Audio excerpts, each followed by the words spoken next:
All right, how's it going, you guys? Welcome. This is a real quick 10-15 minute, just real hands-on review of the Etchr Satchel bag that was sent to me. And I've spent a bit of time with this particular product, testing it out on different locations, actually having it on me for most of the time and day, just to kind of feel the weight and just the functionality and how it applies towards, being an on-site draftsman and artist. So just to show you guys the bag real quickly from multiple different angles of views, just kind of open things up a little bit. I'm not going to go into really specific details, just more of like a first general impression, first impression, as an actual artist using this on location of how my feelings were towards it. So obviously you can see we have two different products here, the main bag and of course our small little hand carrying case, which we can place in all our pens and brush pens and whatnot. This little carrying case does come with its own little leash, or essentially a shoulder strap that you can use to kind of carry around with you like a little bag if you like to, or just kind of hand carry like this.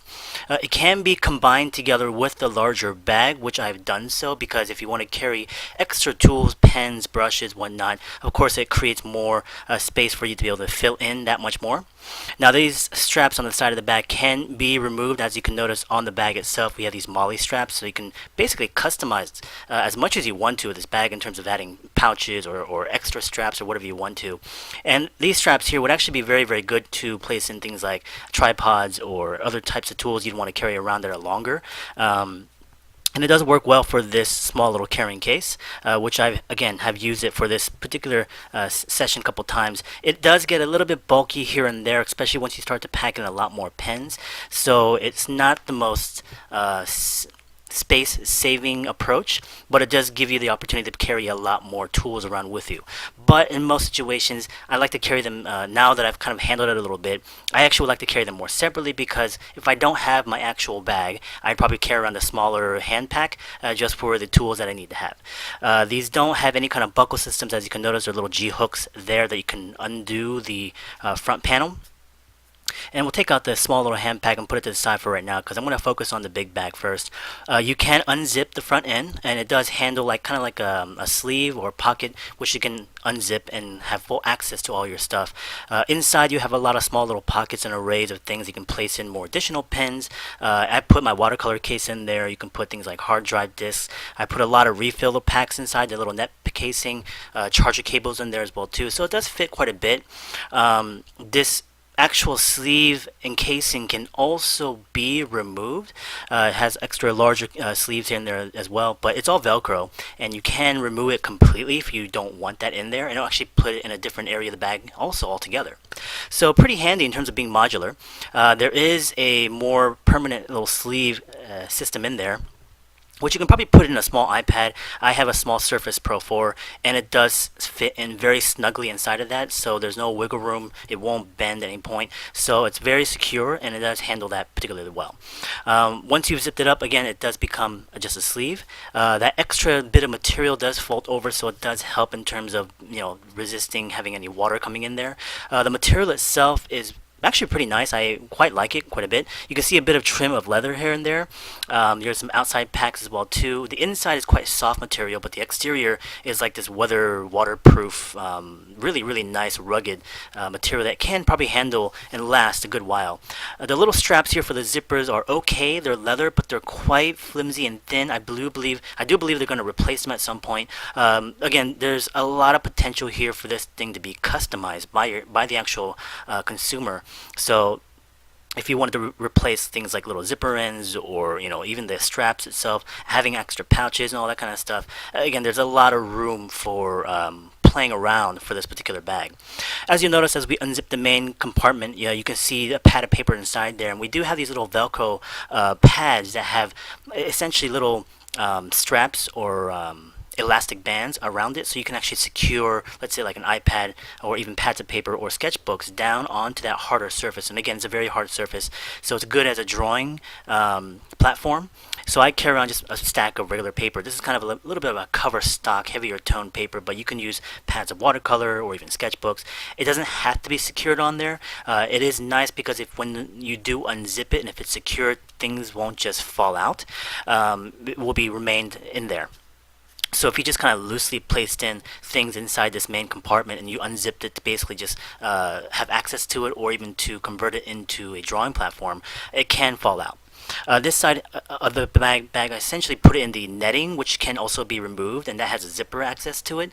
That used to be in a different area, but I moved it onto this side because it can protect the sketch and paper. Here are additional, extra little straps. All my watercolor stuff is in there, the brush pens. Again, everything holds very, very well. Extra packs on the side. But again, it's actually quite handy in terms of all the compartments and places to be able to hide things in. At first glance, it seems like there's not really a lot of room to play with this particular bag, but it's actually just a very secure, very tight-fitting type of product. So a lot of things you carry inside of it won't be shaking around a lot, so it gives a lot of security as an artist for carrying things around.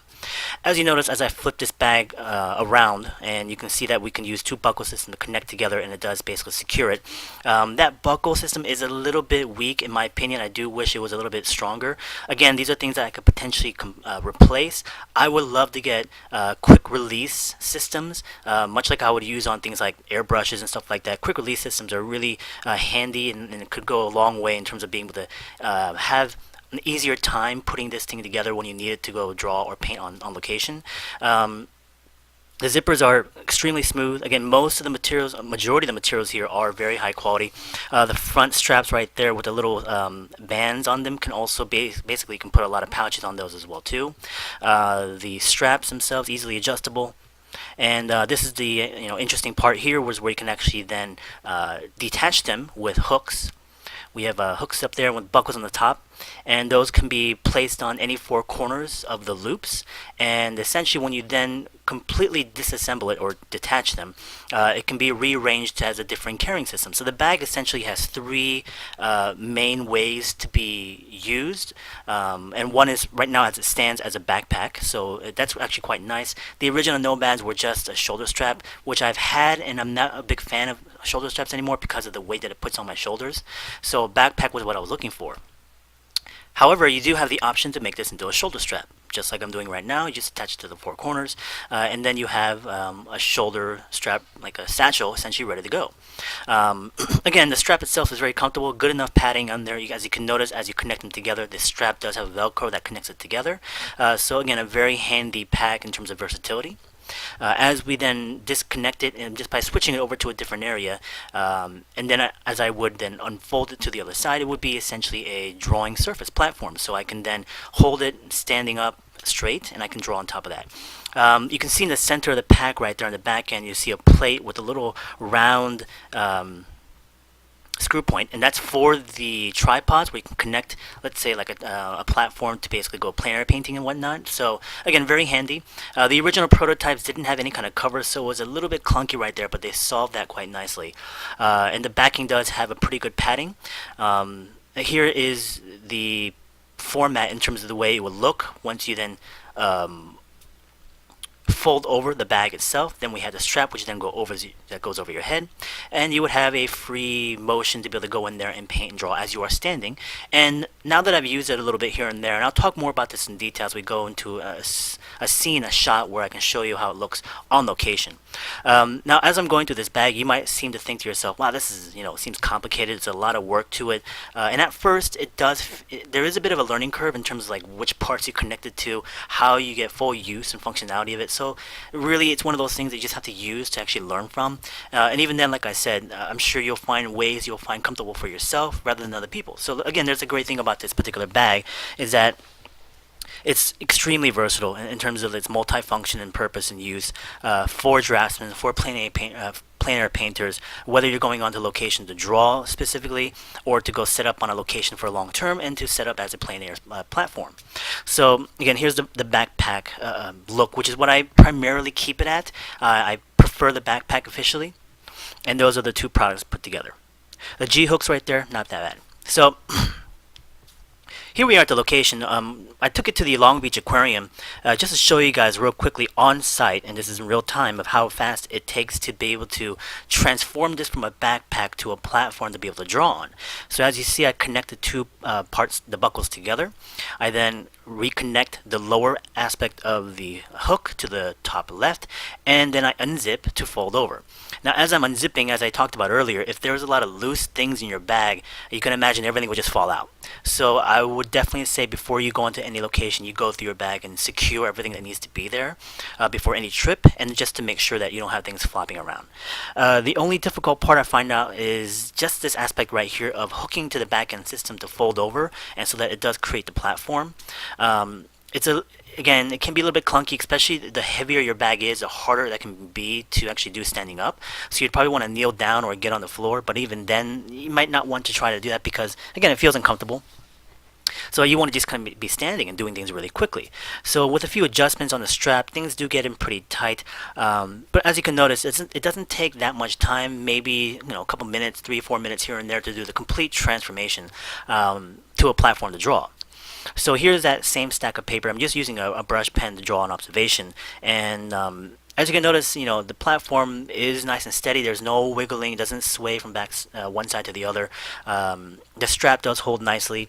The weight of it is all determined upon how much you're carrying inside of it. I essentially had just drawing tools, chargers, padded paper, and that was it.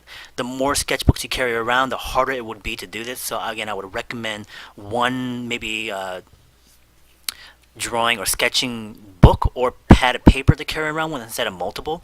That way you don't have stuff just falling out.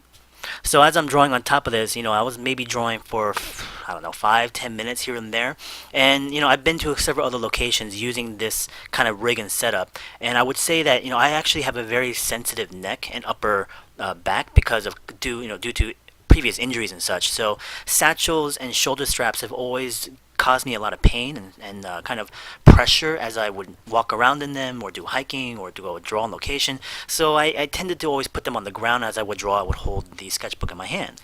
So here, using this, and I'm giving my complete, total, honest opinion about it, it does actually hold very well. The fact of the matter is I don't have to put my hands on this thing, and having it on the shoulder, it doesn't seem like it would put a lot of pressure on it, but just within 10-15 minutes of drawing, I wasn't really feeling anything just yet. In the backpack setup, I still do feel a bit of pressure up in the upper area of the neck. This is due to when I close in the strap, it does hug your body pretty tightly, which I do like, but over time it can put a lot of stress on your shoulders if you do have a lot of sensitive, kind of pressure sensitive nerve damages up in your neck area. So be careful about that. So even on a drawing setup like this, I think it could be helpful where you could potentially buy like an accessory that could be like a padding that would go over the strap around your neck, so it creates that much more padding and comfort around that area. Because for me, that's pretty much a big part of the reason why I would want to use this, is because it's a platform that's comfortable to use. Now, I'm very comfortable holding a sketchbook or a pad of paper in my hand and drawing with it because I've been doing it for many, many years. So I've kind of built up the stamina to do so. So having this was, again, quite nice. It was very comfortable. I can see the benefits of it, and I think for the price point, what they're asking for, which I'm not sure if they secured just yet. I think it was supposed to be maybe 300. I'm not really quite sure where it was sitting. I'm going to guess it's around that range. I would say around that price point, it would probably be well worth to get the bag, with additional options and stuff like that coming towards it too. So here in this platform, I also carry the watercolors, and the watercolors I would keep in the netting or in my back pocket, and I would bring it out. And as you can notice, there are little small straps and stuff where you can put pens and such, where you can have multiple tools in front of you for just complete access. So it does make everything else very, it just makes it that much more easier to just get access to the things you need to without kind of, rummaging through your bags looking for things like that. So I found it to be more efficient in that way. I plan to do more testing once we go into classes that I'll be teaching for Art Center and other schools, and because I do so much observational drawing, we go on many locations. So I think a bag like this, for me in particular, is going to be very, very helpful. Now, if you're someone who's going to be mostly at cafes or in your room, you rarely go on location, and you're just kind of like sitting around, or maybe you will travel here and there, would it be as useful? Maybe as a bag. It's limited. As a platform to draw, which is mainly what it's for, is obviously a lot more beneficial to that particular artist. So if you're someone someone who's going to be just carrying stuff around, you might want to look somewhere else. Again, it holds a good amount of things. It holds things very tightly, but you have to be very smart about what you put in because, again, things can potentially fall out if you don't unzip it correctly. If you want to use it as a drawing platform, things won't secure and hold there unless you're really smart about where you place the stuff. So again, if you're just looking for only a bag, this may not be your best route. Not to say that you can't use it for that either, and it can be a great bag for just that. But I think, again, you're going to get a lot more benefit out of it as an actual platform to draw on top of. So that's what I would mainly focus on, is how much of it will you really use to go, whether you're visiting locations, going to places to travel, going to a classroom to set up that you need to paint or to draw. That's the basic idea. And that's, again, the primary focus of who they're trying to sell this product to. And it's specifically built for me. I mean, it's really what I would want. So I can find high use for this, and I would use it all the time. So here's a really quick disassemble and breakdown. As you can notice, it's a really quick unbuckle. The unbuckling and the putting together part is a lot quicker and a lot more comfortable than to actually set it up in the beginning. So it's a really quick zip up, a really quick adjustment to the actual straps, getting it back into the backpack form, and it's ready to go. So I would highly recommend this product. I actually found good use for it. I'm still using it now, and I'm very quite fond of this. I could recommend it to a lot of students who would be using it for classrooms to go on location to paint or draw, or if you're someone who likes to go to cafes and set up to observe things. So look at it that way, and I think you can make your choice then, all right? Cool. Thank you guys. Hope you enjoyed the video. I enjoyed the product, but check them out. They're having their Kickstarter up soon. And yeah, enjoy.